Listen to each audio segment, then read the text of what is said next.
Let's go, keep fucking moving.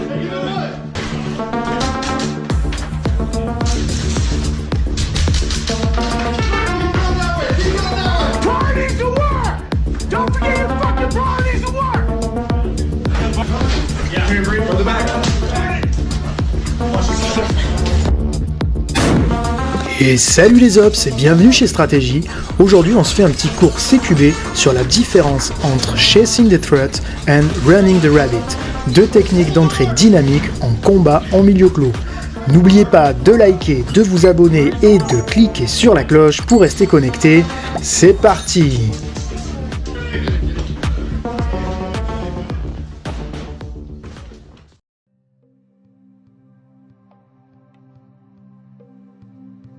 Pour vous aider à mieux visualiser ces deux techniques, on va d'abord passer en mode salle de cours.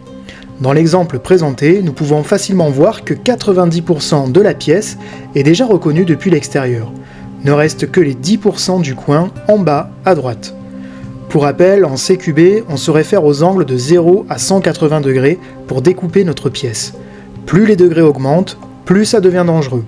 Si tu veux en savoir plus, n'hésite pas à aller voir ma précédente vidéo sur les ouvertures d'angles. La technique Pushing the Threat, ou pousser la menace en français, demande au premier entré de foncer droit sur la menace pendant que le second s'enfonce dans la pièce.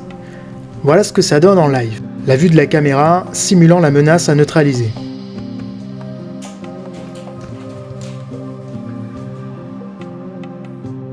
Bon, on se pose et on va analyser un peu ce qui vient de se passer. Le second, passant derrière son binôme, ne peut appliquer des feux qu'une fois après avoir passé son partenaire. Analyser la situation de l'intérieur de la pièce, pris sa visée et enfin rentrer dans le game, ce qui correspond à un temps d'attente significatif pour le premier qui est seul face au contact. La technique Running the Rabbit est un peu l'inverse de ce que l'on vient de voir. Il est demandé au premier élément de s'enfoncer loin dans la pièce, canon orienté vers la menace, afin de permettre au second d'entrer à son tour directement face à la menace.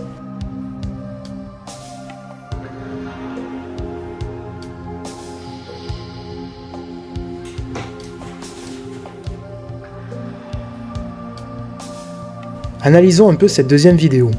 Donc on voit que le canon est déjà orienté vers le coin à découvrir lorsque le premier rentre dans la pièce. Dans ce cas, le premier étant en mouvement, il fait une cible plus difficile à toucher. Il peut à tout moment commencer à appliquer des feux vers la menace si besoin. Ce temps de réaction récupéré laisse au second élément le temps de foncer directement sur la menace. En utilisant cette technique, les deux éléments peuvent appliquer des feux sans générer de tirs fratricides et sans se gêner l'un ou l'autre dans leur manipulation. Je vais maintenant vous remettre les deux vidéos l'une après l'autre pour un meilleur visuel.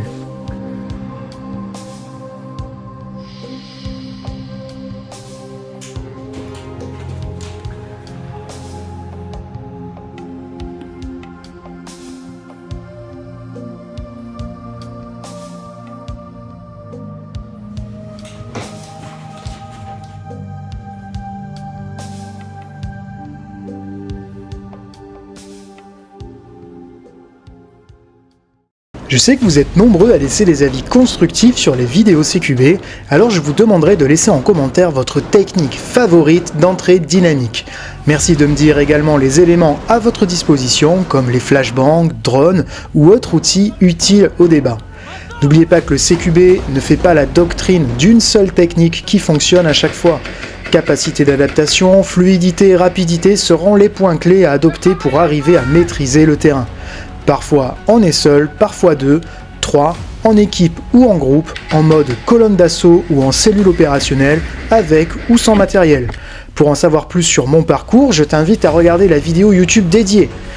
Voilà les ops, j'espère que ce cours CQB vous a plu et qu'il vous sera utile sur le terrain. Je vous invite à aller voir mes précédentes vidéos sur les ouvertures d'angle en fractionné ou sur les techniques de changement d'épaule.